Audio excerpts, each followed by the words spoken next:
Welcome, everyone. I am Courtney Nielsen. I have been a realtor since 2012.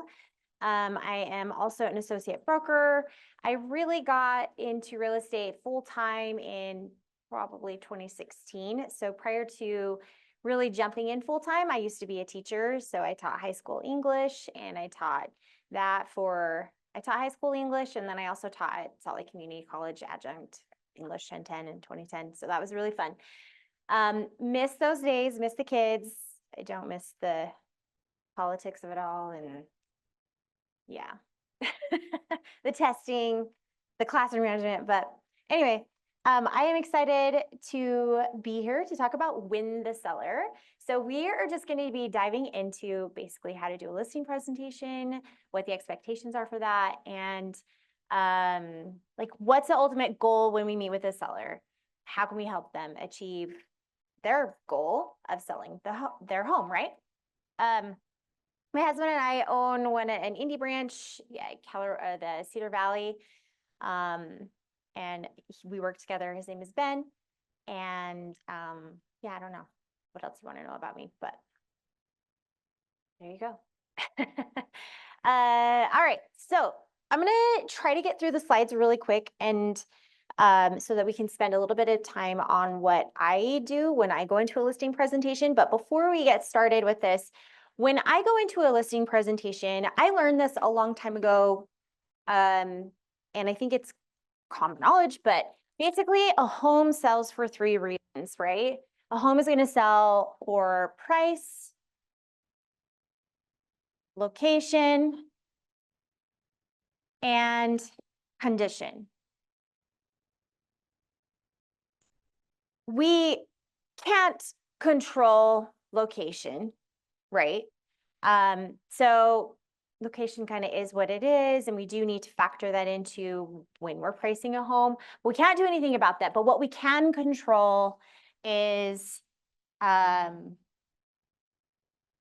price and condition. So for me, when I'm walking into a listing presentation, the two main goals are how can we price this strategically so that it will sell in the quickest amount of time possible and for the most amount of money possible, because that generally is the goal of the seller, right? When they decide they're going to sell their home, they want to net the most amount of money, and they want to be able to move wherever they need to move, and according to their timeline. So that's one of my goals with price. And then condition is, well, how can we get the house in the best possible condition so that we can sell it for the best price possible, right? And so a lot of that going in is, sellers do have to prep their homes to sell. And that can be a variety of things, and we'll talk about those today and what I do to help them. A lot of it depends on your skill set and what, going in, like what services are you going to offer as a listing agent? How are you going to create your value as a real estate agent? I'm really lucky. My husband is also a general contractor, and we used to build big projects, and he used to travel all around doing that. So we do have that skill set and added value to our team, that if we need to call in subs or if he needs to do some things to help with the prep, we can do that. But for you, if you don't have that skill set, that's okay. You can develop your own team of people that you can call on. So I think I also like to think of realtors as, this works with sellers, it works with buyers, it works for really any time. I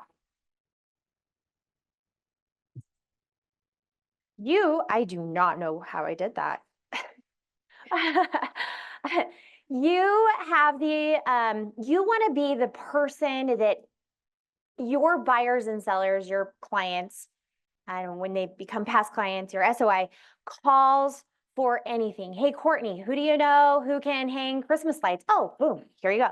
Hey, Courtney, who do you know who can, I have some drywall patching. Oh, boom, here you go. Hey, Courtney, you want to be the person they call for any type of home question. And so developing that sub list or contractor list, and we have one already. I actually do not know where to find it. But the brokerage does have a whole list of contractors, and I've even contributed to that list. I just don't. It could be on the KW Westfield back office agent HQ thing. I bet it is. But anyway, there is a contractor list where we have people that preferred vendors that a lot of us agents have already used, and we recommend and we would use over and over and over again. So I really want you to think about this price. Like, this is the best language that you can use anytime when you're going into a listing, when you need a price, when you need to do a price drop or anything, just always reminding your client, hey, a home sells for 3 reasons: price, condition, and location. The 2 controllables are price and location. So what do we have to do in your house so that when somebody walks through, there's no questions asked, and they're like, oh yeah, this house is worth every penny. Like, the carpet looks good, the paint looks good, the lighting, everything looks so good. Because let me tell you, when a buyer walks through a home and they see something that's like needs to be fixed, in their mind, the problem is huge and it's going to cost like 40 times what it will actually cost, right? So if the seller can actually get a jump start on that and take care of those things up front, mitigating any questions or issues that a buyer might have walking into a house, that's going to really help the sell go a long way. Okay. I think is that the right way?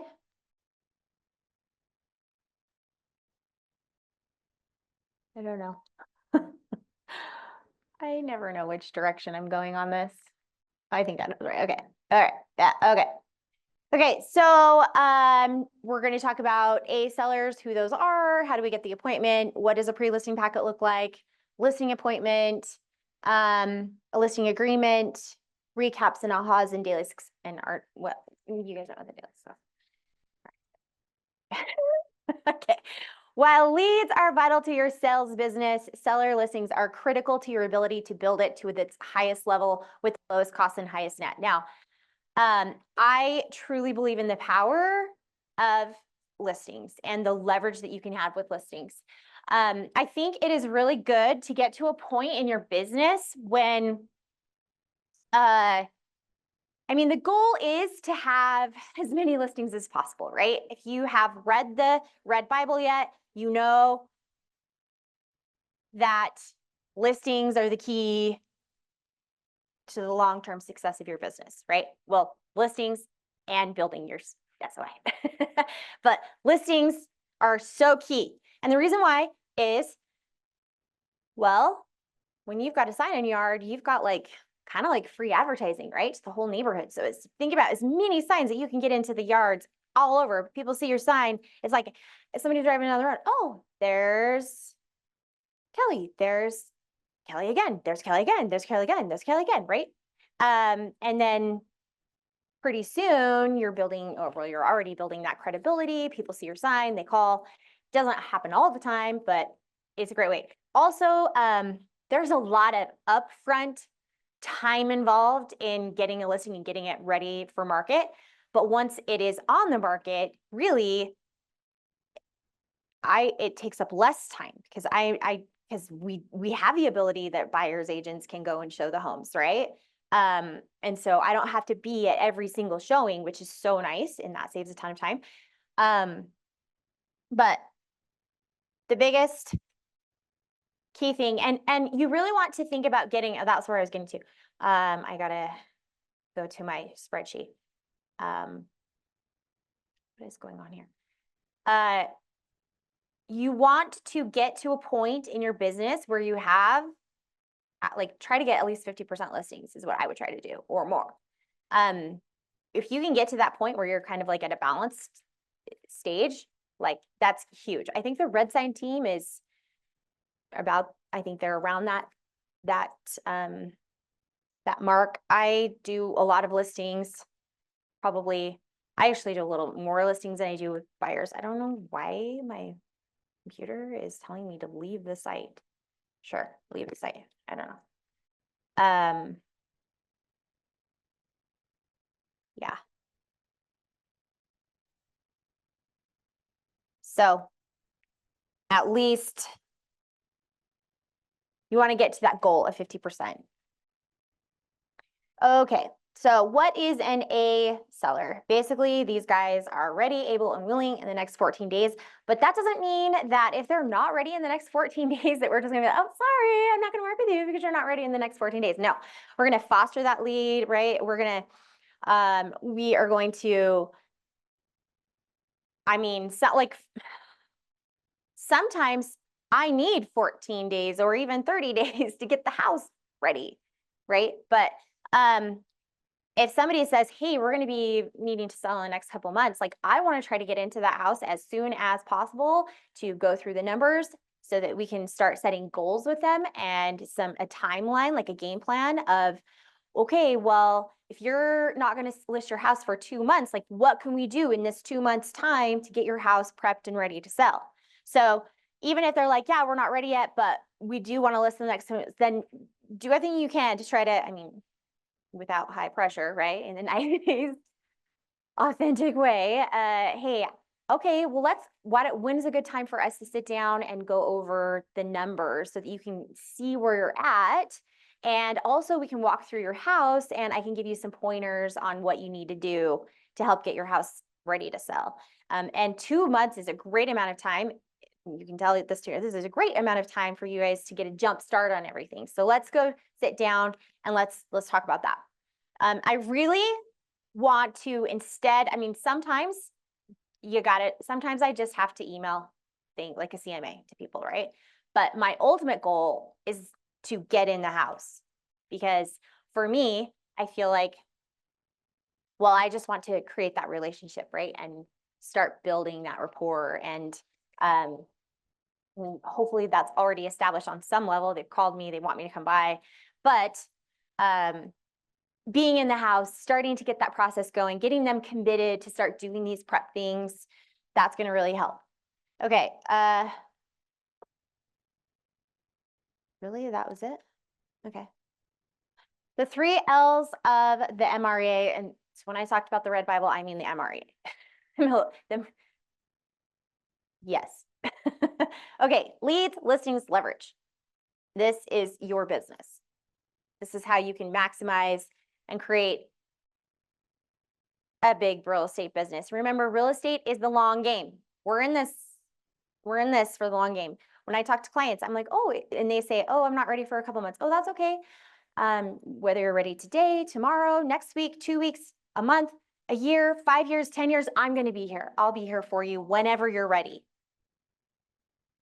All right. So we talked about a little bit of why listings are so awesome, but here's another list, a few more reasons why. Seller listings mean marketing opportunities. You have more control of your time. You can maximize your per hour compensation, volume. So the more volume you have, the better. And with seller listings, you are on the front end of the pricing. I love this too, because we get to set the price, we get to set the commission for us. And I actually really am grateful for the changes of August 17th. I think actually in the end, probably we're all going to make more money, even though they wanted to have us make less money. Just the nature of how everything is all set up. Properly marketed seller listings bring you more business, and that is absolutely true. So, okay. So the seller 7-step, I don't know, do you guys go over this any previous to this or kind of? Okay, so just a quick review. First, you got to have your leads, right? You're going to do your pre-listing appointment, and we're going to talk about what that looks like for me. What do I do in a pre-listing? A listing consultation, what I do when I come by, servicing and marketing, and then offers and negotiations, contract to close, and then what are your post-close systems? What do you do after the home has closed? And this is all part of, I've talked about this before, like your client journey. What does that client journey look like for a seller? And you should have little things that you do all from the beginning of getting a lead. This is basically your smart plan, right? But like, I feel like it's even more than a smart plan because part of the smart plan should include like the calls, the texts, the emails, and the pop buys. But like, maybe you have a gift, maybe you have a questionnaire, maybe you have a survey. I don't know. All that needs to get into that survey plan. So think about that journey. Any ahas? We're just powering through. Okay, so let's get the appointment. So the keys to converting leads, and especially if you're doing online leads, these are I'm blanking on the terminology for it, but basically the faster you pick up and call, the better. Like you can get them. I mean, I think there's a Harvard study that says like within 4 or 5 minutes, but truly it's like 30 seconds. Call them ASAP. Respond right away to lead inquiries. Get a valid and complete contact information, save it in command, and create an opportunity. Yes. So this is something that I've been trying to work on, is getting, whenever I do get a lead, I sometimes don't put them into my database until I'm like putting them under contract or getting the buyer BBA or the listing agreement, right? But and so I know through the years, I'm sure I've lost some people just simply because I haven't taken that time right at the very beginning when you get the lead. I mean, I'm talking about, these are leads that may not come from your online marketing, right? Or it might come from like a referral or something like that, is where I sometimes like drop the ball until I actually get them under contract. I mean, I'm dropping the ball and putting them into command. So I will say this is something that you really should try to do as soon as possible. Determine their motivation to sell so that you can speak to it, and set an appointment time and date for as soon as possible, and send the pre-listing packet. Okay. What do they want most out of an agent? Okay, 27% of people, it's other, 21% say they want to help the price home, you want to price your home competitively, right? 20% help seller market the home to potential buyers. And okay, so your marketing, they want to see what kind of marketing plan you have. Help sell the home within a specific time frame. Okay, so we talked about the quickest amount generally, and for the best price, and they want to know your marketing plan to get that. Help seller find ways to fix up the home to sell it for more. So that goes back to your condition. So if we can, going into a listing presentation, address these key things that sellers want, you're, one step ahead. You want to build confidence and trust with your clients. And this kind of, as an English teacher, when I think of this, I think of, I'm sure you've all had to write an argument essay at some point in your life. And, your teacher probably talked to you about rhetoric and what that is, like ethos, pathos, logos, right?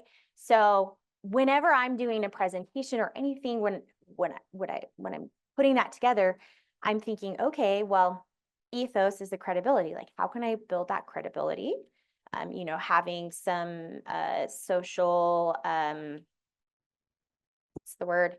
Oh my gosh, where you have like reviews, right? And having website, having social media where people can go to and check you out. These are all little things that you can do to build that credibility. Having that newsletter, I think having systems in place where you're consistent with your marketing, that builds credibility, and follow-up, your consistent follow-up plan. And then when you're putting your presentation together with the logos and pathos, logos is logic, right? So you're appealing to the type of people who need numbers, statistics, facts, right? So you're going to provide that in your listing packets. And then you got the pathos, and that appeals to the emotional side of it. So how in this presentation, there's two people generally at the table. One of them probably leads more with their heart, and the other one probably leads more with their mind, right? So you've got to appeal to both. So how can you create the stories sell, facts tell? So the more stories that you can tell, or examples that you can provide, that pull at those heartstrings, that get them passionate and excited and like want to move forward, like think about that. So, and if you can have that the trifecta of building the credibility, having the stories, and giving them the facts, then, you're going to win every argument, right? And I don't mean argument as in fight. I mean, we're going to persuade them to do what we want to do, right? Okay. So, 7, close to appointment. I don't know. Show the benefits, take back the close, negative, positive close, give them what they're looking for, trial close, assumptive close, and tie down. So as you're going through this process, you're having some frameworks to help you close the deal is going to be very great. Now, if you haven't got the book or it's exactly what to say, get that book. It has great frameworks. And I've actually used this. I had somebody messaged me on Facebook, never met them, but they had, I live in Saratoga Springs and I lived in Eagle Mountain. So I do a lot of business over in that area. And one of my clients, they were just searching on the city pages and there's a ton of realtor requests, right? And so they were searching through and she was reading all the reviews, saw some, hey, Courtney's good, you should call her, blah, blah, blah. So she just messaged me out of the blue and I was like, oh, shoot, what do I say? And I actually went to exactly what to say. And I looked through the different, there's like a whole bunch of different framework starter things like for different like purposes, like, I don't know, I need to nail the appointment down. Okay, look in that section, right? So I looked in the framework, I did exactly what it said, and I had the appointment. And I was like, okay, this works. And actually they have a book. He has a book now, exactly what to say for real estate agents. And I think Shoni has maybe shared the PDF somewhere, or actually it might be in the documents, like in the agent HQ. But if not, they have it on Audible. They have it on, I actually, it's nice to listen, but I think you actually need the words, like, so you can copy and paste or or see it and type it out. So that book is excellent for some frameworks. Okay. Questions versus objections. When I got into the business, I was always afraid of sometimes like simple questions, right? And oftentimes the question is, how much are you getting paid? Is that a question or is it an objection? And sometimes we get that confused and we think, it's an objection. Like, I'm so scared. Like, what are they gonna, how do I overcome this objection when they ask me how much my fees are? Oftentimes, it's just a simple question. Like, so if we can approach the questions from the energy of it's a question, not an objection, think about how differently you might answer that, like instead of getting like all anxious and fumbling over coming up with the right objection handler, maybe we just answer the question first and then follow up with another question for them. So think about that. But it is helpful to have some, you probably do need to think about some questions that sellers might have for you and come up with some answers to those preemptively. And same with objections. Okay. Mini ahas. All right. Pre-listing.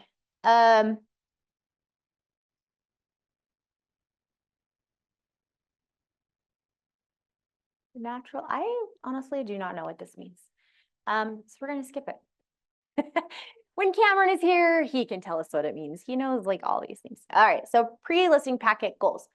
Pre-sell. Okay. Build the seller's confidence, answer their questions and objections before your presentation. So for me, I really, really like to front load a lot of information for my clients before I even get there. So my pre-listing packet can be done 2 ways. You can drop it by or have a runner or somebody drop it by and you have like a little packet folder or whatever. I have like a little box that I put everything in. Or you can email it to them, which sometimes is really the best and cheapest. And you can add in all the links that they can just click on, right? So for me, let me see.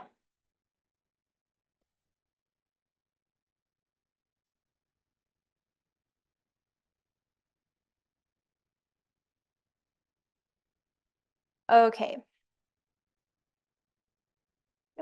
not that one.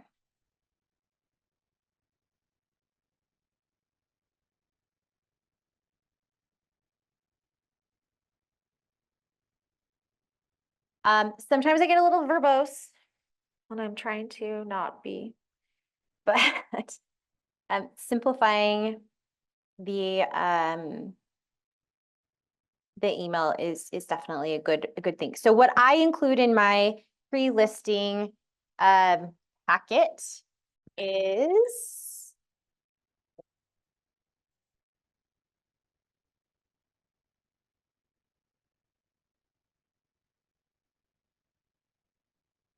so I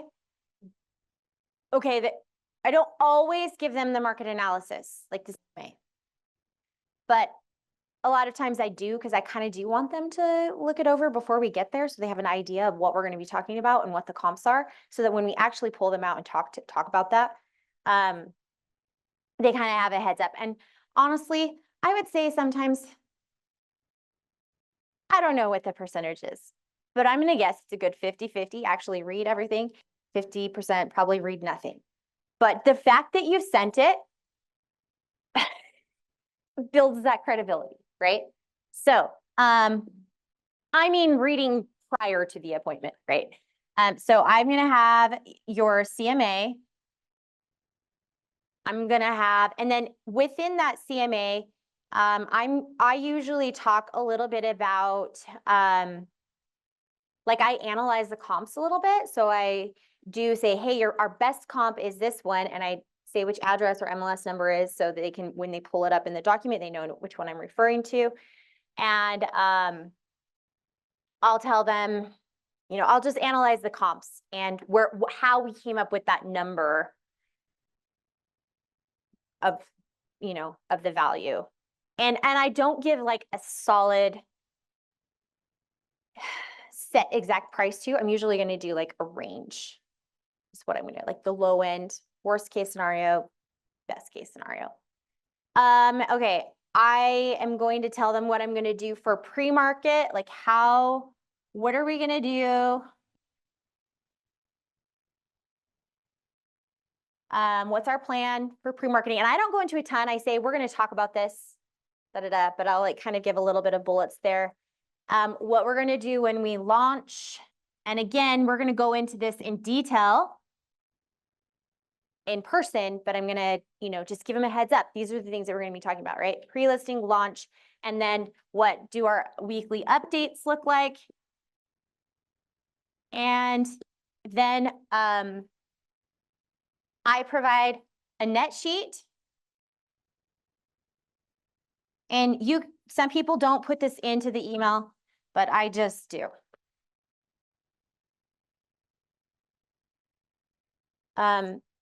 And then I always include the tax data sheet. So if you don't know what that is, I'll show you how to find it and what that is. But because this is where I'm pulling most of the information about the property. So I want them to see like where I got it. And then I have a video. So if you haven't taken, Lee Stern's listing class, we offer it a couple of times a year. So the next time she does it, you have to go. Sometimes she'll just do like a 1-day class, or sometimes she'll do it over like the course of 4 weeks or something. Yes. Is that for their home or the comparables? Their home. Yeah.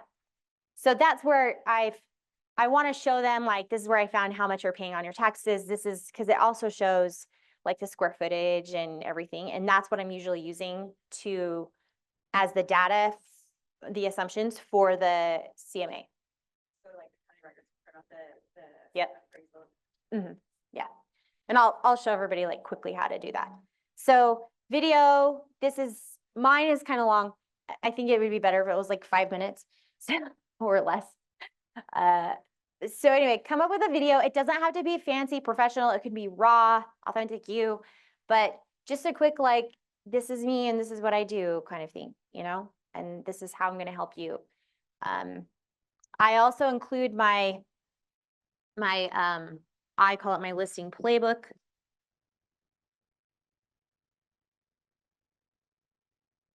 And I have a long one,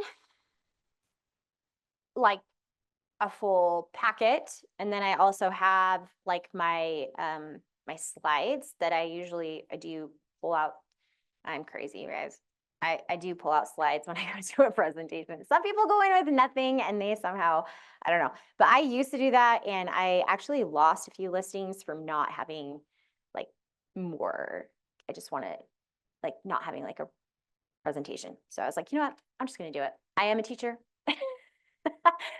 Might as well use that skill set, right? So I do think it helps adding to the credibility and having that marketing plan. And then I also include a net sheet and go over that every single time. And the times I have not, we've lost the listing. Part of that, like one time actually, we had it was an online lead, and Ben had qualified them, and they basically were. He had done all this work prior to us walking through, and I was under the assumption that we were walking in and they only wanted to know like what I was going to do to help them stage their and prep their home, like not anything else. I thought they'd already talked about all of that. And so I didn't go over a net sheet. And then they were like, oh, sorry, we're going to go with this other agent. He showed us the numbers and stuff. And then we just felt more comfortable. And I was like, what? I get it. Oh, I'll go over that. It's like an estimated selling expenses sheet, but I create my own, like I've created my own little spreadsheet. You don't have to have a spreadsheet. We have them in the back office. You can do it right in Command. Okay. Yes, it's a spreadsheet for all the spreadsheet people. And hey, PS. Okay. So I also have a master's degree from University of Utah in a master's of real estate development. And I just barely graduated in that. And the last Excel class prior to taking that program was like probably 1999. It was a minute ago and I didn't know how to do anything. I was so Excel dumb. And I jumped into this program and they're like, you have to take it for professionals. And I was like, ugh. Luckily he had some like modules on like the basics to help us build, but like in one semester I had to like learn it all. It was so stressful. But I will tell you the $50,000 program, two things that, okay, I came out with a lot more than that, but two things that I use on the daily now are spreadsheets and my financial calculator. And I'm like, okay, I paid all that money to learn probably two things I could have learned somewhere else, but it's okay. I have all this other knowledge too, but yes, I do use that every day. So spreadsheets. The English brain now can use a spreadsheet. I also include, I have like a staging guide. And I include that.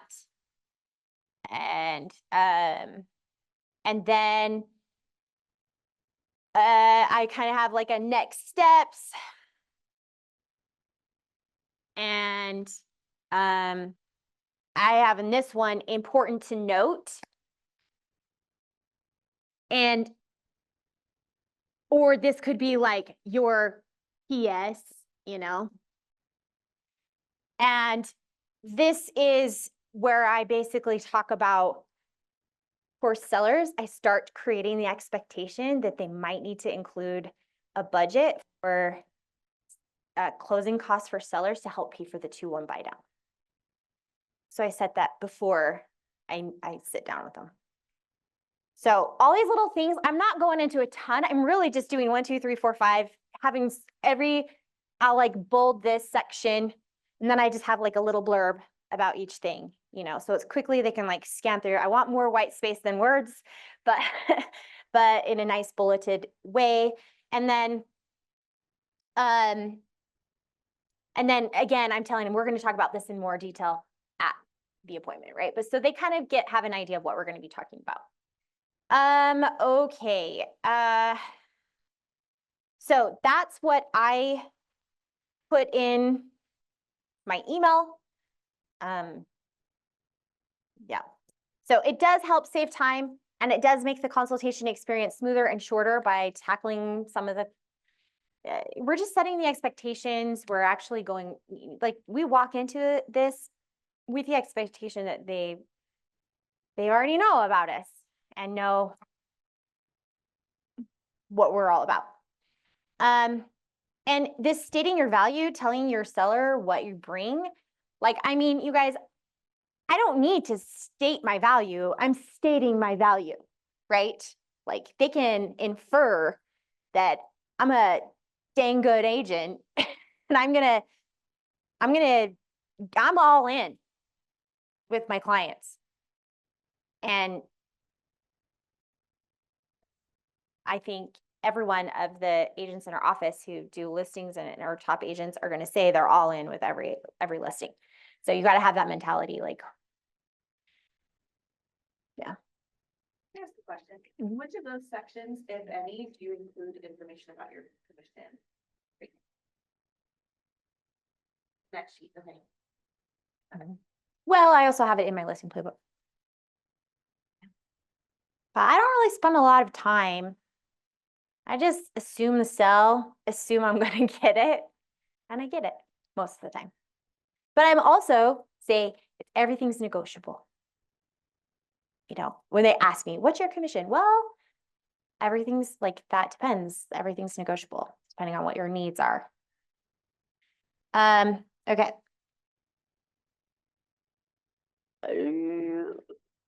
Will you review it in the, yeah, does it eliminate the need for listing? No.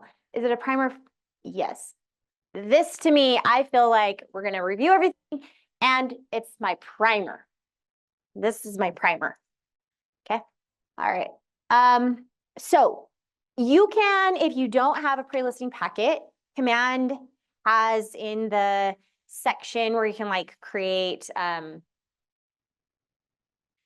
flyers and different things. There's a packet that you can do.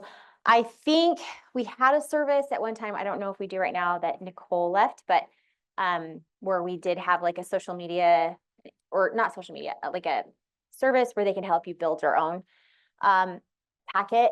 Honestly, you guys, there's so many different places that you can find these. There's online, you can just even some Google, Pinterest, whatever listing packets. And I think there's one group is called Elevated Agent, I think, or there's a Modern Agent, Elevated Agent. There's several different people who make them on Canva and sell the templates. And then you just have to plop in your information and they look very sleek and pretty and cool. And some of them are cheap, some of them might be expensive, but yeah, there are cheap ones and expensive ones. And there might even be free ones. I don't know. But or you can build your own in Canva. I use Canva for everything. Okay.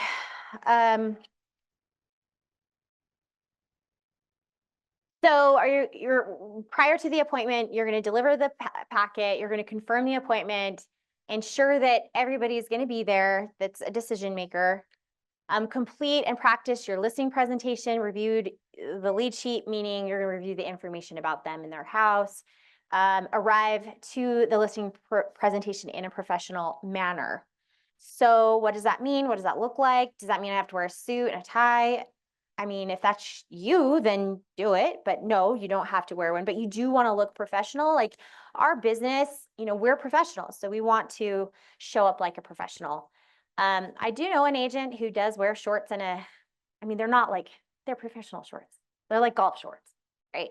But that he does like 100 deals a year and he shows up with like a collared shirt and his, what's that brand? Math. Yeah. Yeah. Thank you. He kind of has that look going on, you know, with the top and the bottom. And I think he looks professional. That's him, that whatever. But I personally would never show up in shorts. You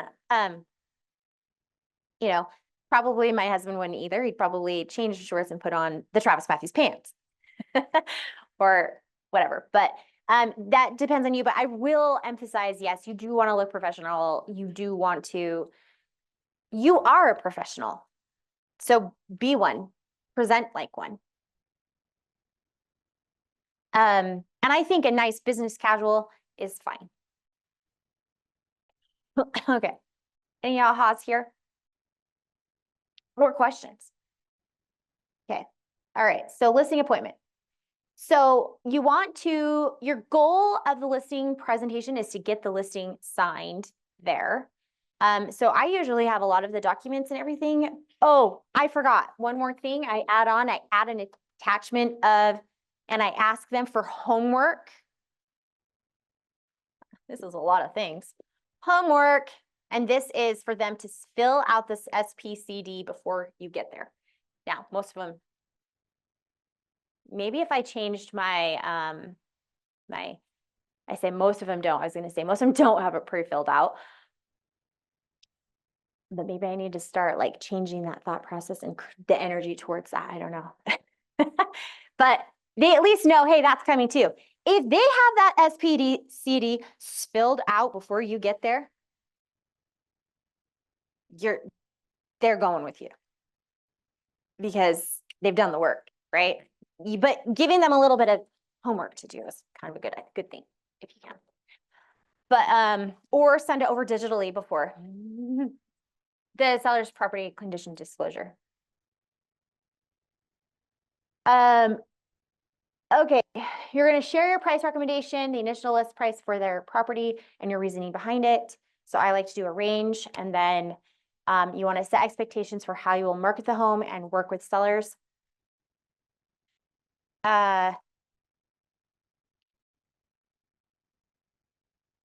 Okay, so for me, all right, let's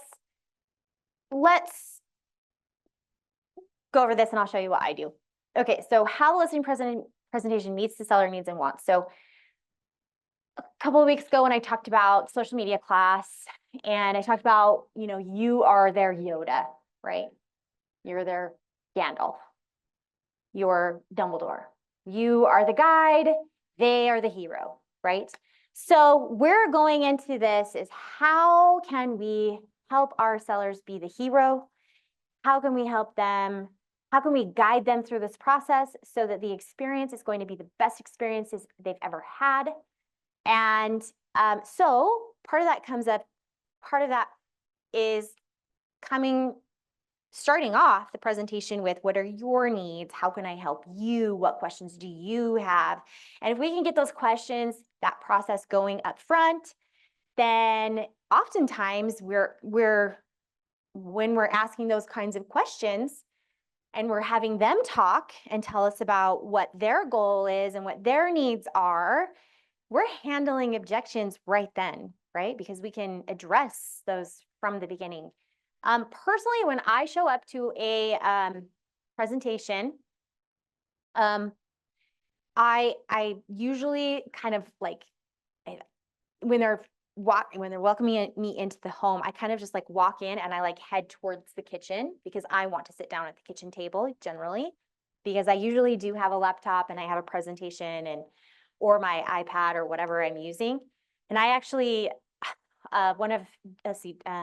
Donovan upstairs showed me that he has a portable second screen. It's like $80, you guys. Best investment. So now, because I have trouble with iPads. I don't know, I'm too old to figure out how to like do a presentation in the best way with them.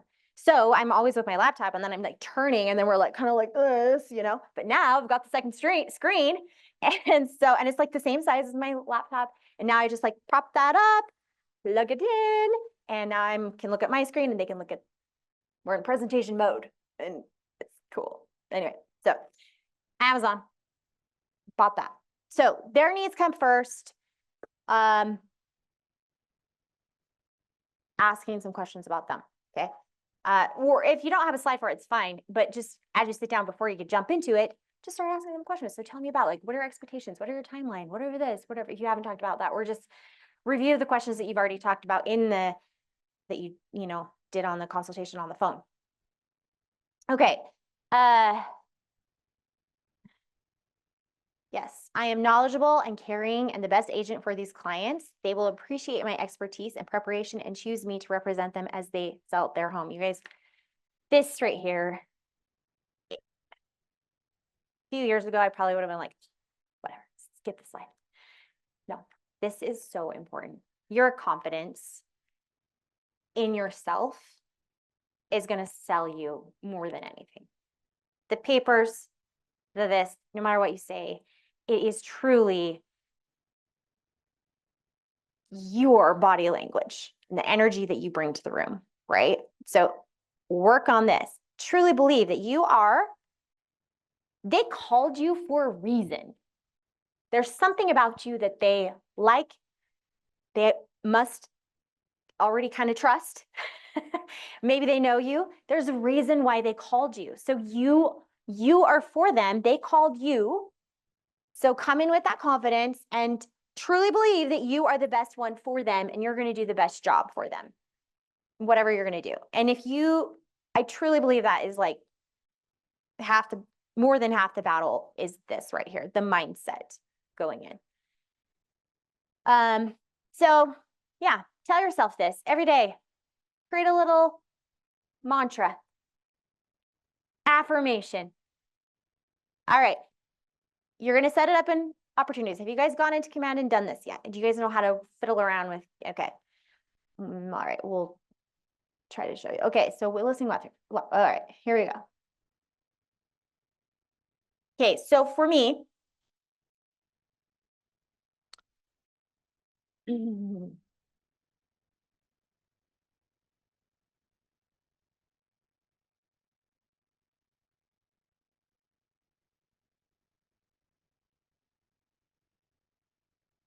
all right. So this is my presentation that I do. So you can also preemptively or get to that sometime in this, but you can also pull up and show them some data on the MLS. And I actually have been, I like to come with the CMA, but I also like to have it kind of already pulled up so that I can show them the listing. I can show them these are the houses that sold and they're red and they're green or they're under contract, right? And I can actually give them a visual. Now that I have my second screen, I'm kind of just like doing that now. I'm like kind of do it live with them. I've already done it already, so I already know what the comps are, but now I'm like pulling it up live and showing them. So, okay, so here's my presentation. So, what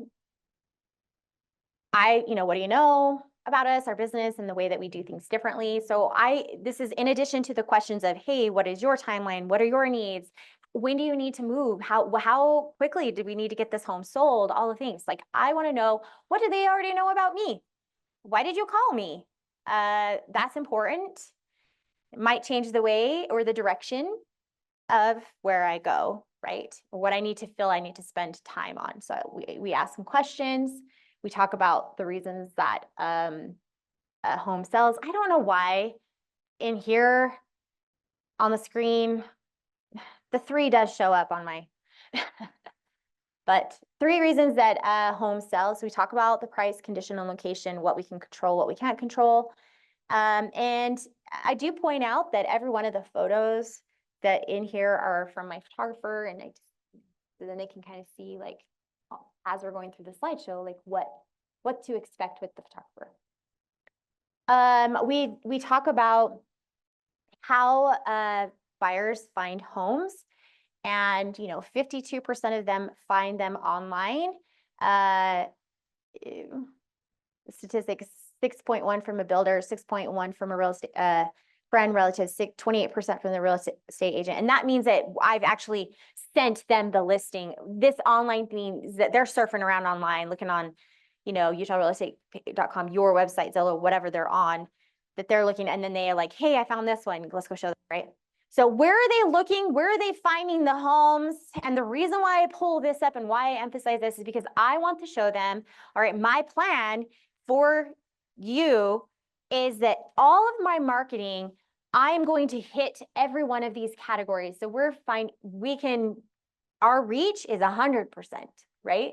We're not just going after the online. We're not just going to the friends. We're not just doing the whatever. Our reach, we're whatever we're doing for our marketing and advertising, it's going to reach everyone. Okay. So we talk about our marketing strategies from pre-listing to close. And that's my husband, Ben. Pre-listing. So I'm to a stage in my business that I didn't do this when I first got started. And it's okay, you don't have to do everything, but what can you do? And if I can't afford to pay for the cleaners to come clean their house, okay, well then give them a cleaning list, give them a checklist of things to do so that they know what to do to get their house in order. But for me, I'm to a point now where, I offer professional cleaning, and the professional cleaning is carpets, windows, and a house deep cleaning. So for me, the upfront cost of that I'm putting out is, I mean, I'm probably putting in just that alone $1,000. On top of that, professional photography. So I include interiors, exteriors, drone, and social media videos. So, and you could add on the Matterport, you could add on the home plan, all the things, and that adds up, right? So my photography is anywhere, depending on the size of the home, $350 to $750. So, I mean, out of pocket for me up front, I'm pushing $2,000, right? 1,500 to $2,000. Did I do that when I first started? No. All right. When I first started, I offered the photography and I gave them lists to help them. Okay. Staging on top of that. When I first got started, I just would give them tips. I would go over to their house and I would help them rearrange things so that it flowed for photos and for showing. And that's the thing, is the way that people have their homes decorated is not bad for living, you know, like people have their tastes and stuff. But in order to effectively show it in the best way, you have to be able to help them understand, hey, we got to move some things around so that it shows in the best way and that it flows for a showing, right? You have beautiful taste, but we're going to change it so that it flows for the showings and the photography. Okay. So I am also going to we talk about the strategic pricing. I send out a coming soon email. It's going to be on the KWLS and MLS. KWLS is our Keller Williams listing service, which is like worldwide. You can go on to your command and like search listings right in the KWLS to see like what's available in other areas. And then the MLS, and then we talk about how that syndicates. Target marketing, I'm going to do some digital and print ads. You'll get a listing landing page with it, and then we're going to do a grand opening event, like a open house. Now, I do also clarify here that the grand opening event is the grand opening event. That doesn't mean that if there's not a need for additional open houses that we won't do them, we will. But we do build for the first event, which is the open house. And then we have a plan for that. Okay. So for us, I'm at a stage in my business now where we can do a partial or a full. So, or like the partial is kind of like a fluff. So a lot of times now, again, you don't have to do this. There are people in the office who are stagers who you can ask, even if you don't have the money to pay for them to come stage the home, you could ask them for a consultation. Hey, could you come over to the house with me? And I don't know, I think Susie charges like $100 or something like that. I don't know, something around there, to go sit down with your sellers and give them some pointers on what they can do to make their house, I was going to say pretty. A lot of times they're already pretty, but staged to sell pretty, right? Yeah, thank you. That's a better word, marketable. So for me, partial is I come in with like accessories, pillows. Okay, so like recently, well, I'll show you one of my listings that I just did. I'll point out what exactly I did in that house. Or a full staging is like, I'm gonna have to bring in like everything, furniture. Now, I really didn't even start, I've done the fluffs, accessories, the partials for years, but the full, it's only recently where I decided I'm going to start collecting furniture. And I actually got a storage unit, and started filling it up with crap okay, it's not crap, but you know, filling it up with stuff so that I can do this better. So Susie actually staged that one. I had another company stage these two. And for me, I'm like, okay, I can do it. Do I need to do it? Probably not, but no, you need to. You have to stage every house. Or at least give them pointers. You guys, I've even gone over with people and I've just helped them like clean their houses. I do nutty things, but they love me and they refer me after that. Like this one lady, her husband was super busy and it was just her. And I was like, oh, this house needs a lot of work. And I like was over there. I was boxing up stuff for her, rearranging furniture, cleaning. I spent probably 2 full days at her house, just helping. And it's like, and I do that like genuinely from a place from the heart. I'm doing that. I'm not doing this and I'm not feeling like when I offer this kind of service, I'm never feeling like grumbly about it, because it has to come from the heart. Like if you want to give, it has to come from the heart. You can't, so think about that. Okay. When we launch, we're going to do advertising, print, digital, KSL. We're going to put it in the marketplace, send it out in our e-newsletter, do some online sales funnels, door knocking for the open houses. We're going to make calls. We're going to cross post it in different places. And we're going to present it at the brokerage meeting. And I always emphasize, because our brokerage we have a lot of agents here, 350 agents, at least 100 are here at every meeting, but the sales stuff goes out to every agent weekly. And our office has 25% market share in Utah County. It's a big deal. So I do tell them that. On the social media, I'm going to do some Facebook ads, posts, boosts. Instagram, we're going to do some teasers, reels, stories, carousel, YouTube, a Google landing page, Pinterest, and LinkedIn. We're going to post it in those different places. So in the grand opening, we're going to canvass the neighborhood. We're going to send out postcards. We're going to do some ads for it, put it on the MLS, offer some refreshments, lead capture, and follow up. Do you pay out of pocket for your social media ads on behalf of your clients? And how do you determine how much money you're wanting to put towards those ads? Yeah, I do it all. I usually do about $50 an ad, and that gives me pretty good. So like for like Facebook and Instagram. Well, Facebook and Instagram, it's the same. So I do like $50 to boost the open house or to put an ad out for the open house. And that gets it. Yeah. Yes. On top of her question, I'm just wondering, like, what do you budget for, like your out-of-pocket costs when you put up a listing for stuff like this? Do you package it for different like cost brackets per house or anything? Or? Yeah, yes and no. But yeah, I mean, I was already saying like the cleaning and everything that I do is probably $1,500 for just the cleaning and photos. And then on top of that, and you don't have to do that starting out, right? I'm to a point in my business where I can do that. And then ads on top, I'm probably another couple $100 and postcards. So usually the only thing you really budget for is ads. Mostly all the stuff I can do for free. Because the cross posting I'm doing like on different, I am in a bunch of different city pages. Connect Utah is a great one that you can post every single day. And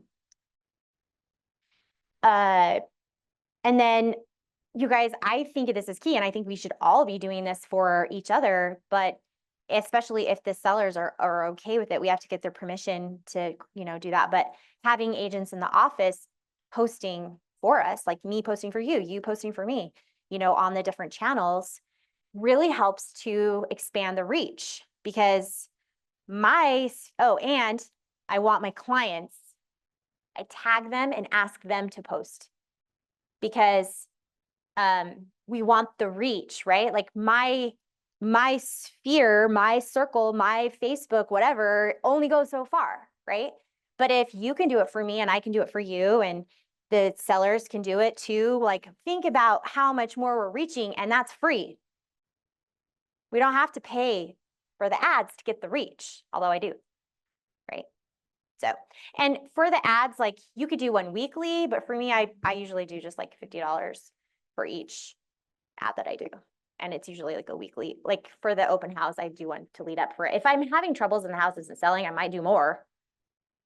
And I'll show you a couple of my listings. Like, yeah, I've got different price points, but you guys, for me, it's like more, like I want to make money. Yeah.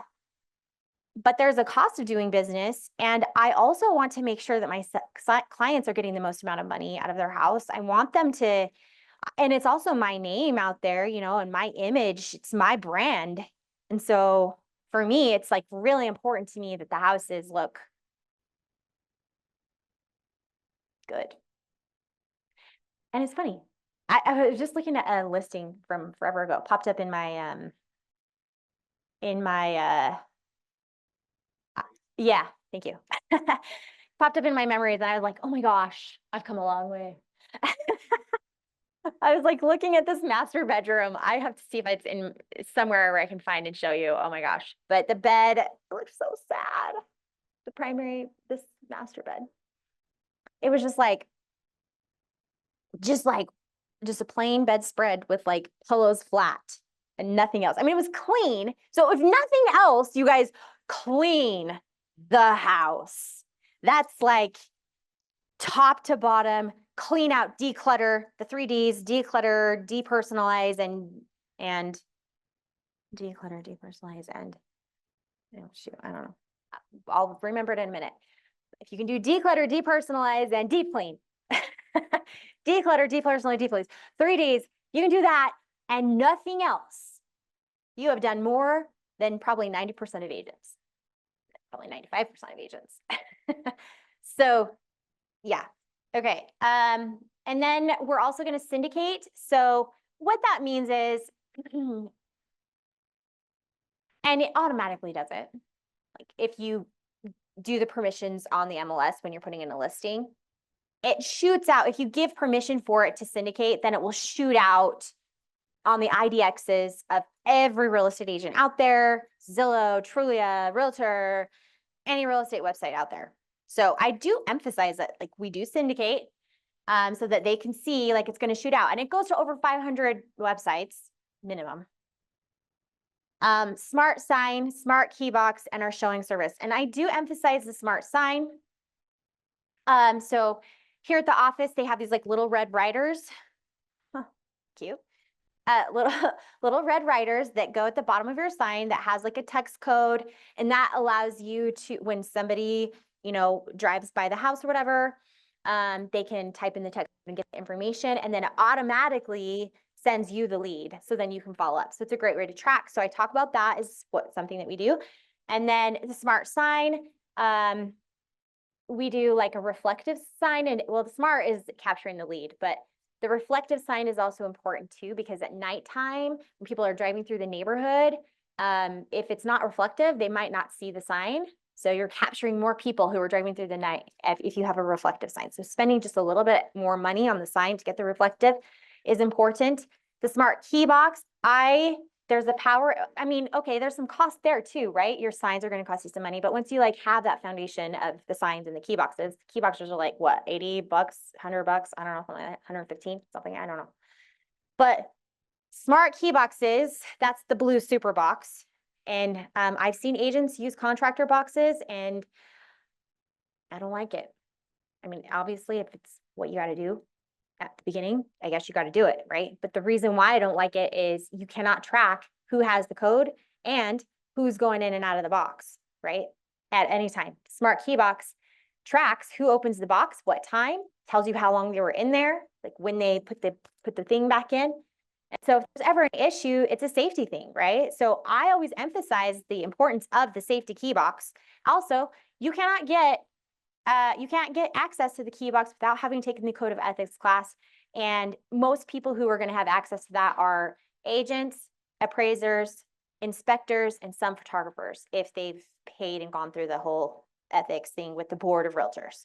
And you can't just get the 16-digit serial code without going through the class and getting that and signing up for it. So it is a process. And you guys, I have been to the point where it's like, oh crap, I had to delete the app and put it back on because there was an issue and I couldn't show a house all weekend until I was able to call the board of realtors to get the 16-digit code.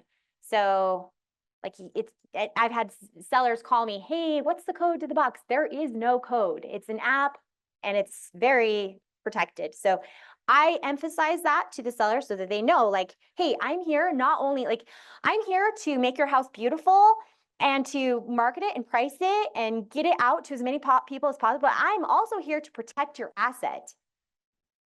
That's your job too. is protecting the asset, right? Making sure that it's safe for them so that they have peace of mind knowing going in that their valuables, and although we do talk about valuables, put those away, right? Okay. We also offer the home warranty, 6 months coverage or until closing to protect sellers from the unexpected breakdowns. You can do this. So Elevate offers a free listing warranty. So all you have to do is sign up with them as an agent and put in the house and, basically sign up. It's $0 and they get this coverage. It covers air conditioning, swamp systems, heating, electrical, all these things. There are some things that are excluded, and there's probably like caps too. Like if a air conditioning system went out, it's probably only whatever their limits are, right? So, but still, the protection is there. And you guys, this has happened over several times. Let's see, a couple years ago, I was selling a house in Eagle Mountain, and it was a newer home. It was only like 2 or 3 years old, and their oven went out while we had it listed. And they're like, Courtney, what do we do? How do we access this? And so I'm at a point too where I pay for the service call. You don't have to. I think just offering this is like amazing, right? For them. And you don't have to tell them that you paid nothing for this, right? They think you paid $500. I don't know. That's how much they usually are.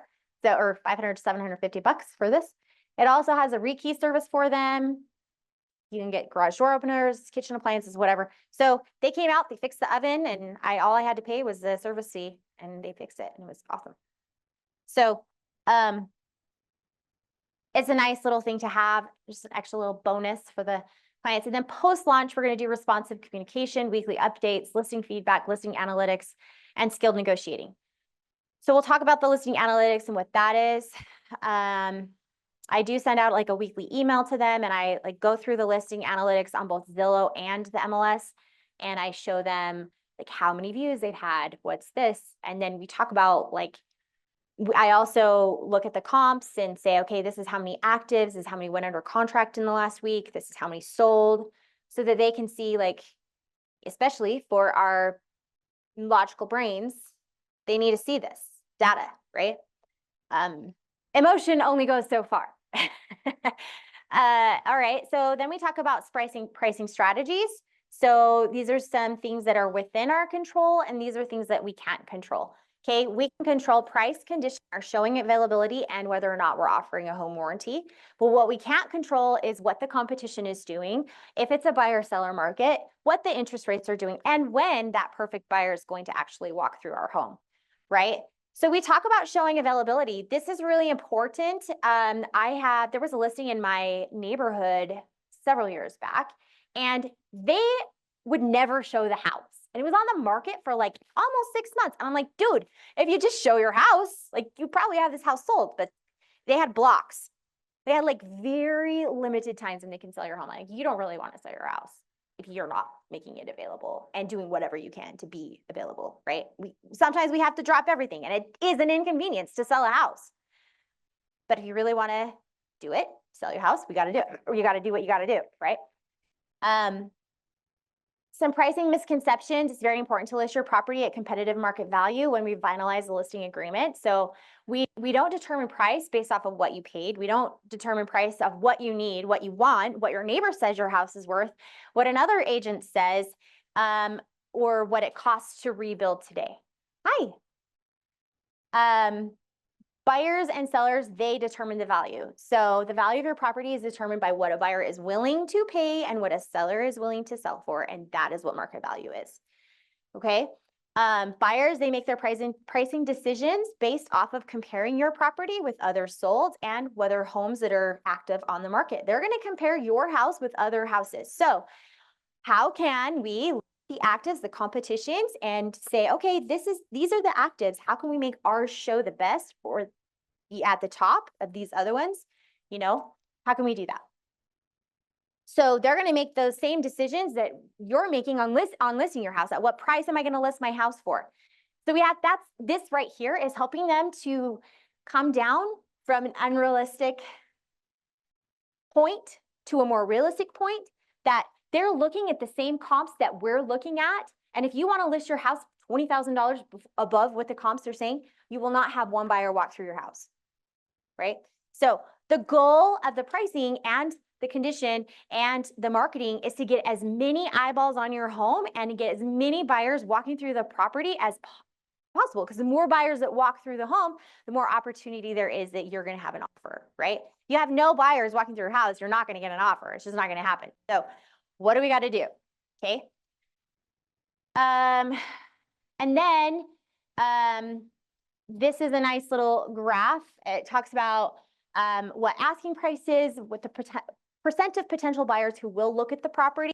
And this just goes to show if we're listing a house 15% below what the comps show, you're going to get a bajillion buyers walking through the house. And you're probably going to get multiple offers that are going to take this 15% and go, whoop, right? If you're 10% below, you're going to have more. If you're at market, you're really only getting just over half the buyers who are actively looking in that price point. If you're pricing it above, you're getting less and less and less. Okay, so our goal is, well, we don't want to list it above market value. We don't want to list high market value. So it's finding that sweet spot. Like, what is that going to be? Honestly, and right now in today's market, if you're listing above market or even at market, it's going to take a while. Okay, so if you think, okay, how am I going to get as many buyers in this house? And it's scary, it's risky for the sellers to say, let's price it just slightly under what, like low market value, right? That's why we have the range. So they can see, oh, worst case, best case, yeah. Seen that backfire? So far I have not. And I had a house in Eagle Mountain, they had to sell to get out. And I was like, okay, if you have to sell, this is what we have to do. We got multiple offers and they got exactly what they needed to sell. No, I don't go that far down. I usually, so like if the range says it's like, let's list it like, I don't know, 550, I'm going to like, let's list at like 540 or something like that, you know, or even if you go 5% below, that's going to be huge. The buyers would, or the sellers would die if we did it at 15%. So I'm like, let's try to do like, I mean, 2 to 5% below what we think it can sell for. And because that's going to create a excitement, frenzy, right? Yeah. All right. But sometimes the sellers don't want to do that. And it's like, okay, well, we'll list it for what you want, you know, but then I say, okay, let's try it for 10 days. And if after 10 days, we're not getting the amount of showings that we need, then we need to come back and we need to talk about that, right? We'll come back and readdress this, and then we drop it 5%. What is the amount of showings that you expect for a house to sell? Well, I at least want one. But I mean, for me, a good amount of showings is like probably 5-ish. Like, let's try to get like 5 to 10 in there. But sometimes when it's priced over, you have nothing. It is. And in this market, it's tricky, right? Now, if we were in a different market, we were in 2021, 2020, I mean, it was like push, push, push, push, push. And we were still getting multiple offers over ask, right? But this is a completely different landscape for selling a home.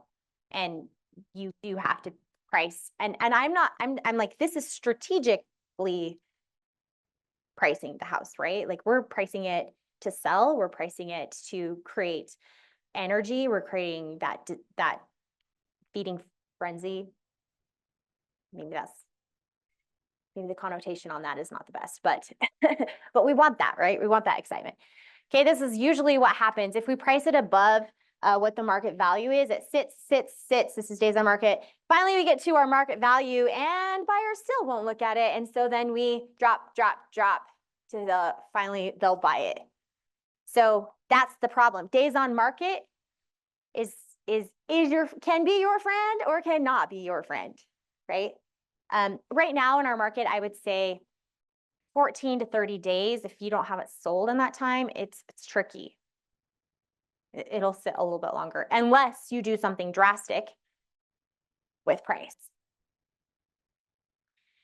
Okay. What to expect for the selling fees. So for me, I do 2.5 to 3% is what I'll do for a listing for myself. There are certain situations where I might give a discount. You guys, like, for example, I have a client who's getting ready to list a house. I helped them buy it like 6 months ago, and their job wasn't working out. So they got a new job and they have to leave the state and they're going to another state. I want to help them out. So I'm grossly reducing the sale. Now I don't have to do a lot with the house. Like, I don't have to clean the carpets. I don't have to clean the windows. We are having the cleaners come in, but I don't think it's going to be as deep of a clean as what it normally would be, right?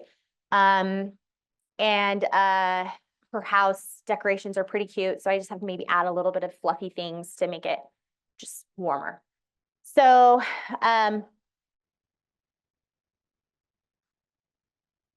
yeah, and then I recommend offering a buyer broker. Okay, so when I go into listing presentation also, I set the expectations that even though as of August 17th, we do not have to post anywhere that we're offering an agent broker compensation, buyer habits have not changed, or buyer, they're still gonna, and the expectations of the buyers have not really changed.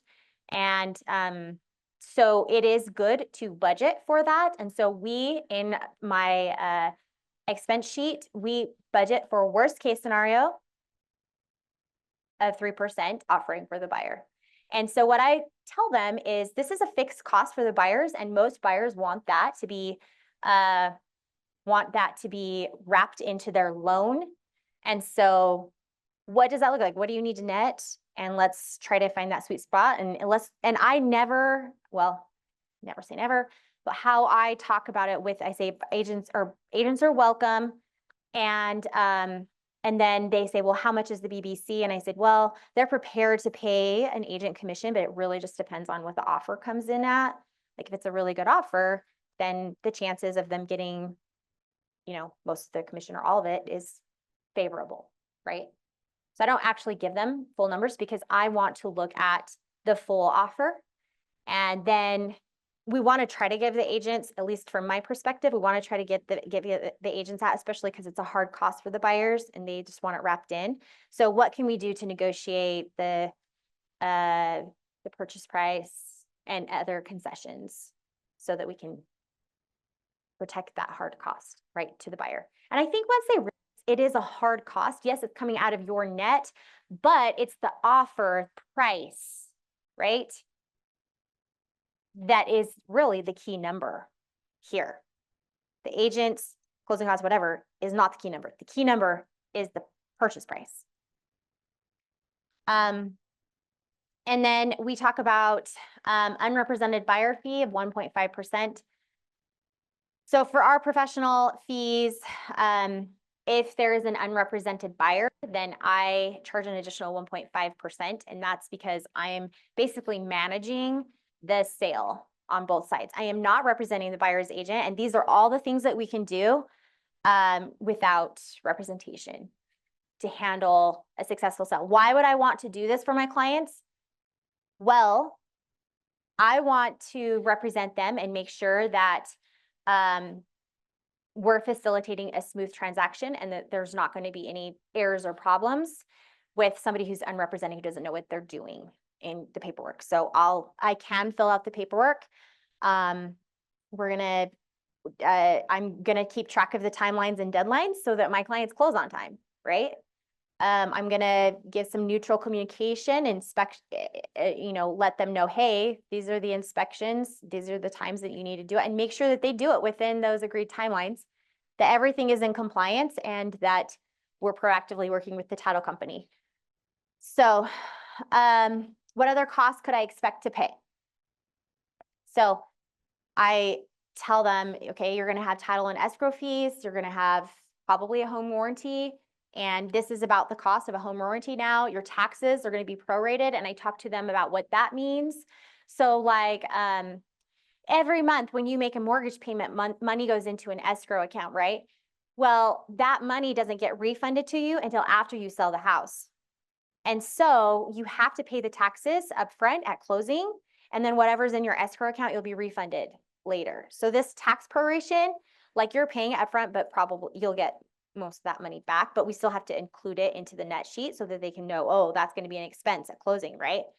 At the end of the year, though, taxes are due on November 1st. So at the end of the year, it's kind of different. They might not have any taxes that they have to pay at closing because it's already been paid, right? Instead, they'll have a refund because they've paid for the full year. So they'll be then giving the buyer a credit, right? For that. HOA transfer fees, these are negotiable. So this is a great time to ask them, do you know what your HOA transfer fees are? What is that? Because those can range anywhere from like $200, $300 up to what, like 3%? 1.5%? Buyer closing costs, and this is another opportunity to talk about, like, this is the nature of the game right now with rates where they're at. Most sellers are offering some kind of credit. Oh my gosh. Talk about the 2-1 buy down here.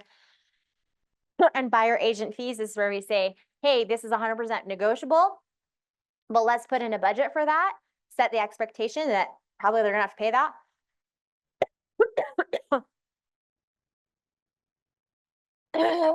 I'm sorry. I have like a,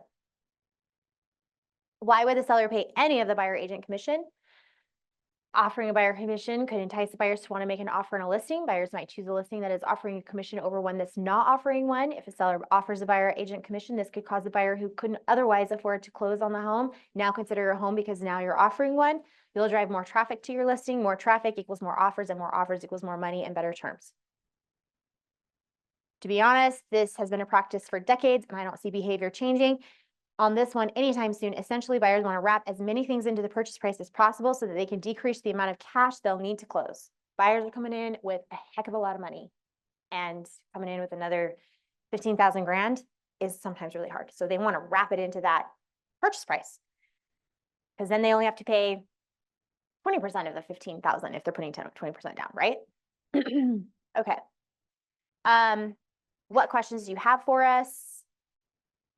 All right, are you ready to list? What's your closing question? Ask that here. Okay. Oh, did you want that? Sorry. All right. Okay, so let me pop on to a couple of things. Okay, what did I tell you I was gonna, oh yeah. Yes, of course. Or personal, like, slideshow that you show your clients? Oh yeah. Is there any way we could like get a copy of it and like modify or? No. You can watch the recorded video and take it. Sorry. It's mine. I put my work into it. You can create your own, but you can go watch it and figure out how you want to do it from there. Yeah. There are. Okay. Thank you. Okay, so all right. All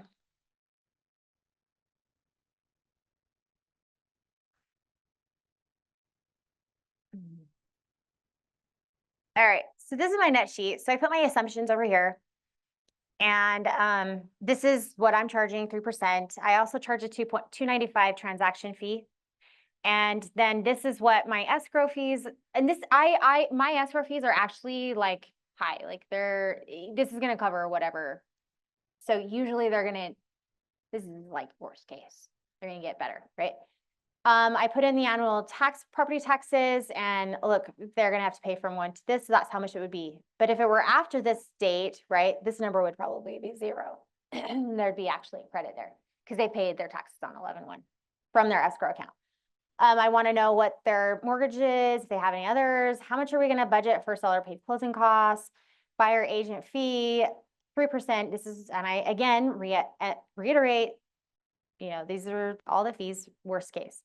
The HOA transfer fee is 360, and I always put it in there like right now in this market, seller might have to pay, you know, because it is a slower market. So they're having to pay for more things, or we could split it. But I like to show, like, worst case, this is what you're going to be paying, you know, and I think it's really helpful for the sellers to see that. And then I say, okay, here's our worst case scenario that they sell the house for 700. Best case is we're gonna sell it for 740. Well, we actually had, we actually did list it at 765 because there was another house that sold for 765 and it was the same house. Unfortunately, we had to drop it to 740. So at 765, this is what they would net. And then I use the same spreadsheet for when we get an offer. And then I put in like all the important stuff like right here so they can see like what we're looking at. It's like kind of like a snapshot of the full offer, right?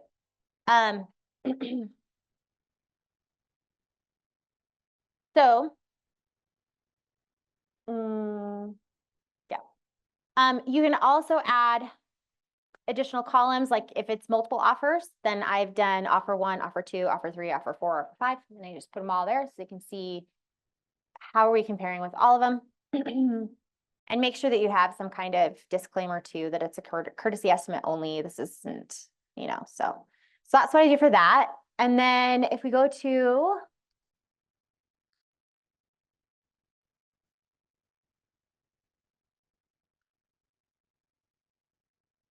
so first, let me show you how to find the tax data. So tax data search, I'm gonna change, you can do whatever is the easiest for you to look, but I'm gonna do my house so you can see, okay, Garibaldi.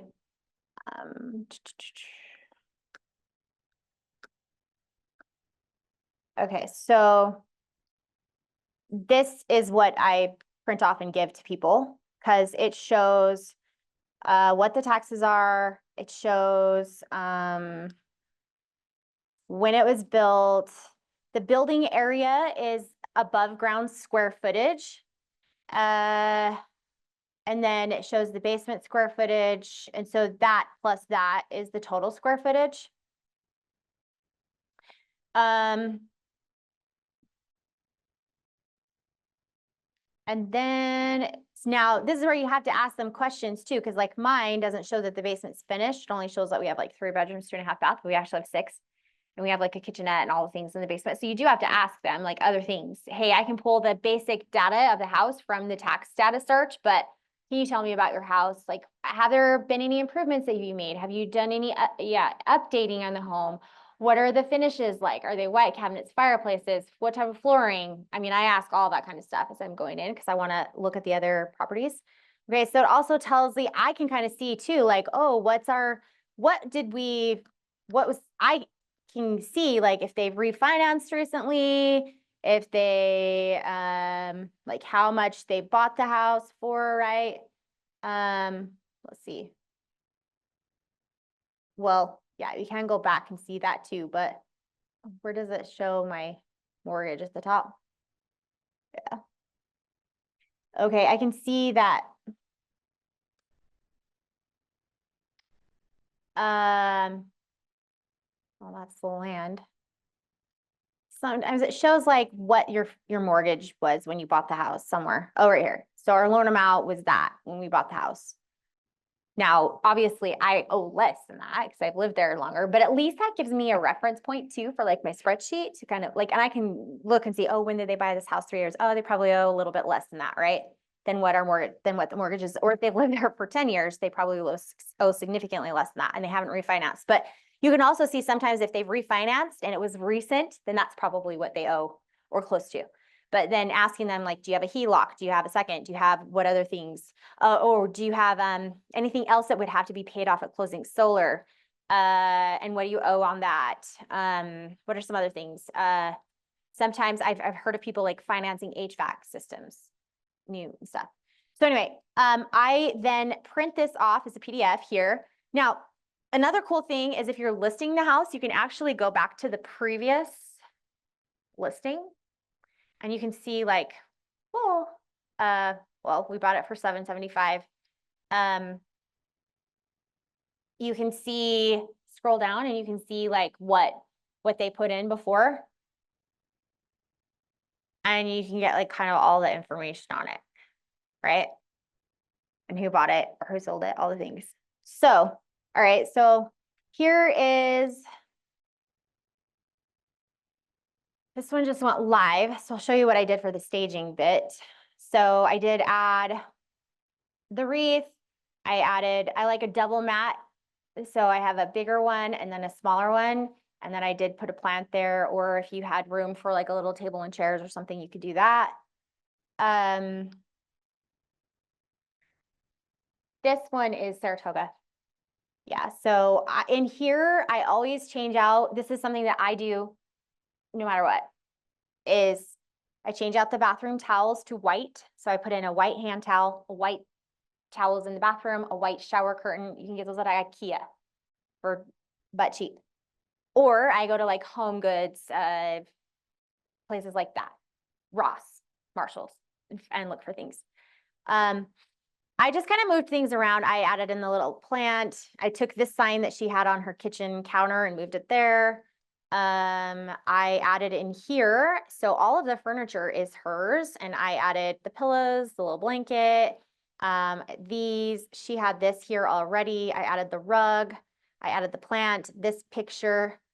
And the reason why is they had like a family picture here before, and I want them to take their family pictures home because look, we're looking at this online, and do you want your family plastered across the internet for people to see? Probably not, right? In here, yeah, all of this is like the accessory bits are mine. The table, I like to set a table. So I get the placemat, charger, a white plate, and then like some kind of napkin with the centerpiece and the glasses. Now, the glasses, I mean, IKEA. And these I kind of just look around for at the discount stores. I put something on the island. So there's like a close up. So I have like blues, khakis, neutral colors, right? I added a little stand in the back with the plant and a diffuser. She had these. She had some other little plants that I kind of moved. Actually, that's one of her plants. That was one of her plants. I moved that. I did like a thing with some utensils, and I put on the sparkling waters with the plant and a bowl of lemons. So it doesn't have to be a lot, right? Upstairs, in the bedrooms, I buy the IKEA white duvets, and they don't have to be the expensive ones. They can be like the cool ones, right? Because the thinner they are, the cheaper they are, right? So I have a whole bunch of these like duvet things. So because they have like Star Wars prints. That doesn't look good in a picture. So I throw the white duvet with the blanket and some pillows. That's all I did in there. Here, laundry room, for the photos, you want them to be completely cleared out as much as you can, so it doesn't look messy. And then here, it's kind of the same thing. We just threw on the white duvets with like a little matching blanket. I think all of this is from IKEA. He had to have his little puppy, so I said, okay, you can have your puppy. Master, in here, I put up the white curtain, the plant, the white. In here, I added, so the bed's theirs, the nightstands were theirs, this is theirs. So I just added in like the plants on the side to match. A lot of times people I've noticed just don't even have like matching things. So a lot of it is just cleaning it out. Look, everything looks like it's clean, right? I did put up a picture here, some candles on the side, and then this is also a white duvet, some pillows, and a spread over the end with the like blanket and a tray there with some things on. I added the towels, candle and plant, the shower curtain and towel. Downstairs, I didn't do anything. So they just cleaned up. So I really just focus on those main areas: kitchen, family, the towels in the bathroom, and the shower curtains, and the master. Unless the bedding in the kids' rooms like needs white. Okay, so in this house, let's see.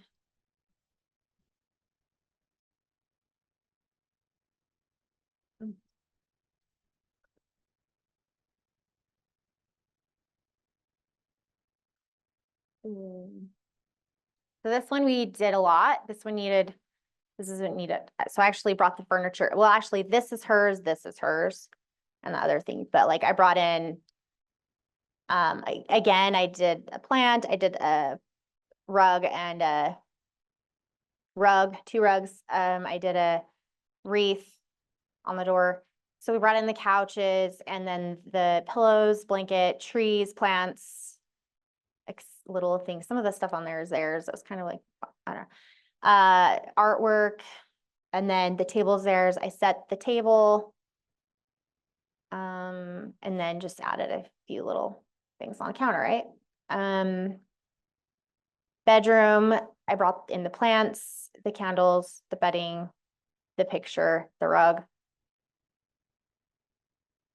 You just take them in, take the pictures, and then you take them back out. Oh, no, I leave it all there. But what I have them do is, for the tables, I leave a white clear bin.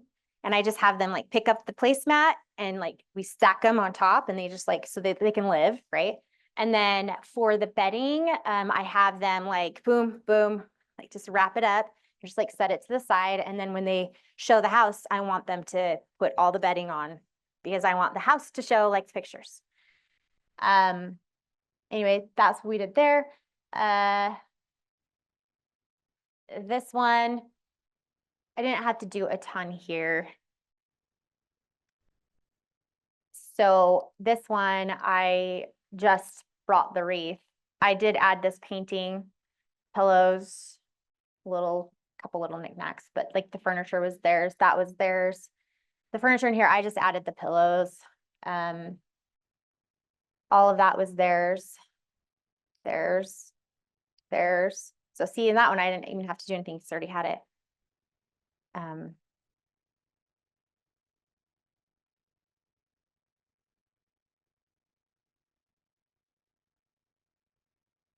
I did set the table. That was there. I just brought in this and that. And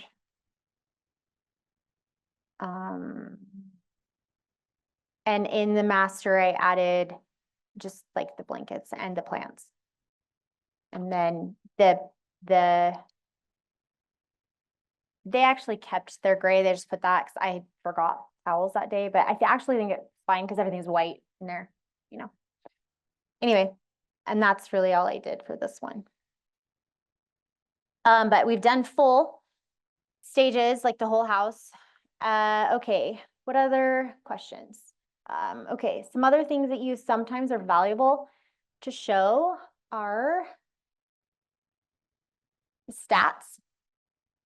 So, an absorption report can show you like how many months of inventory are in the market. That can also help determine what we're going to price the house at. Because if there's a lot of inventory, we have a lot of competition, so we have to set ourselves apart, right? So basically you just go here, you can do your actions and under, or you can do solds and under contracts, and you put in your list price. So, okay, so if we're going to list 400 to 500, and we're going to do, we're just going to leave it pretty vague, and we're going to do, Saratoga. What's the,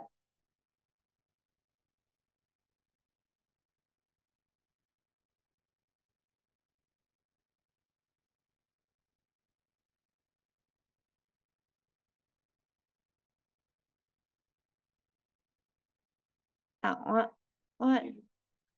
Oh boy.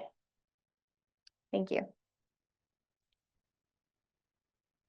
Okay, so you can see, so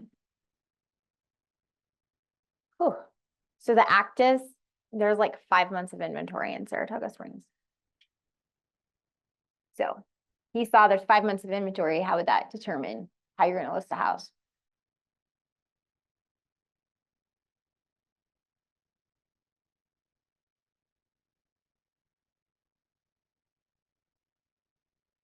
34 are selling, there's 90 active.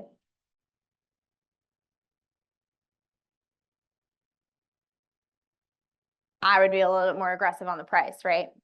Otherwise it's gonna sit and then you're gonna sell it for less than what you even want. So showing them this is like helpful, right? So you can see like there's 5 months in inventory and 34. But it can show you like how it's been going for a while. So that helps to determine. Any other statistics that you need, you can do like market summary reports. You can do them specifically for the city. So you can see, okay, in that range, 400 to 500, the median priced home is 463. The average days on market is 28. There's 90 homes in that price point. So I really have to set this house apart in order for us to get it sold with that much competition in that price range. Okay, 400 to 550, 450, there's 52, average is that. So it's helpful to show them this too. And then what I like to do is show them live.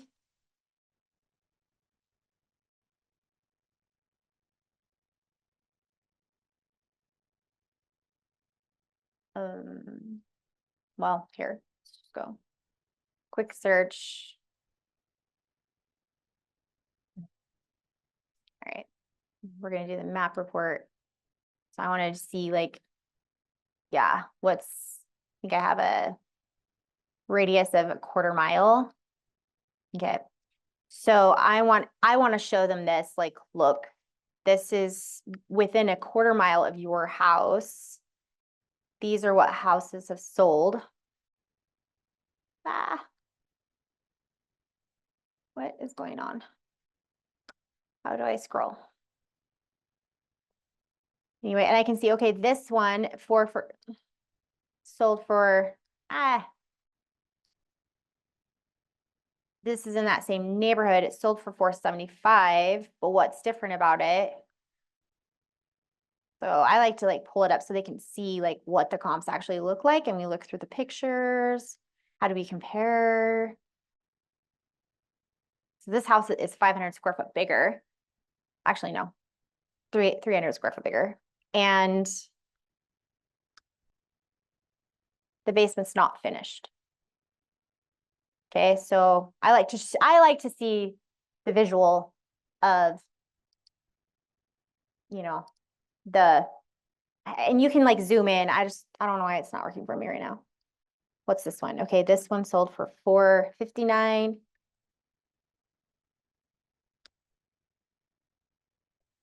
Doesn't have the basement finished. Similar home. All right, how do we compare inside?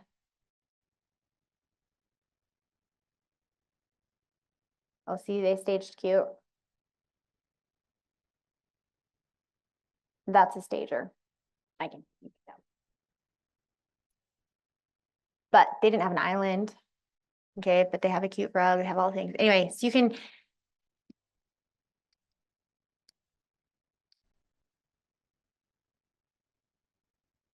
Cute. And if you go through a bunch of photos where you can see the stagers, most of them do use the white. I had one more thing. So this is what I also is part of my packet that I give people. So you can't see the things, but this says declutter. Then it tells them what to do. Depersonalize. Furniture, it talks about what to do to create negative space. Deep clean. Windows, what to do. Minor repairs, what to do. Exterminate. Oh, that's a big deal. Bathrooms, what to do here. Closets, kitchens. So a lot of this stuff is like prep work for them to do. Bedrooms, like this is like, I've actually changed this from staging. I think that I actually hand out to people, it was like 25 or whatever it is, 27 tips and tricks to prep your home to sell, because most of these things are prepping your house. Okay. So anyway, goes through all the things. what questions do you have for me?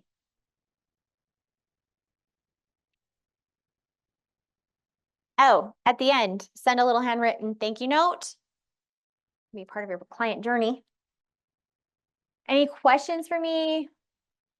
Sometimes I know it's a little overwhelming with listings because there's a lot that goes into it. But again, I started off not doing all of this. I built it up to that point.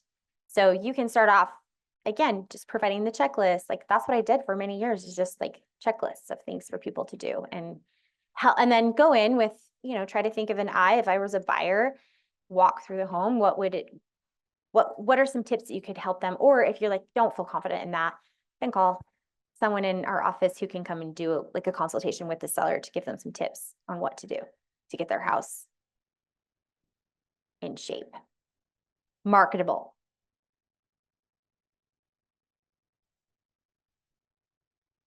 That was fun. How long have you all been in the business? A few of you I've met before. Oh, couple weeks. Good for you. Awesome. You guys? Awesome. Oh, okay. Woo. You got this. I think it's fun. Husband and wife teams are fun too. Like I'm not gonna lie, it's hard at times. But Like the sports some people love the sports analogies. football one, I'm like, oh my gosh, it's gonna fit it so great. Yep. What about you? 3. What? Oh my gosh. That's awesome. Congratulations. 10. Oh my heck. You guys are amazing. I love this. I love that you guys are all jumping in. You guys, real estate is the best thing that ever happened to my family. You just got to push through. First year is going to be rough, getting all of your businesses, systems, and everything in place. But once you do, if you just keep pushing, and you just keep building and think of it as a long game. I'm not going to get rich quick. It's a long game. It's a really great business that has truly like blessed my family's life. I feel like when we made the move my husband had a construction company and he traveled a ton. But when he came home and we just like jumped in, both of us in real estate, like our life has been so great. I feel like, yeah, we're busy. We do a lot, but I can control my time better, the family. And we get to go and do amazing things and help a lot of people. And it's so awesome. And then tell me how long you've been in for, like a month? Yeah. Cool. Well, let me know if you guys have any questions or anything. You can reach out to me at any time. My number, so I'm Courtney Nielsen, and here's my number. You can call, text me for anything. And then if you want to follow me on Instagram, I'm Real Courtney Nielsen. I have a podcast. You can listen to that. Yeah. Yeah.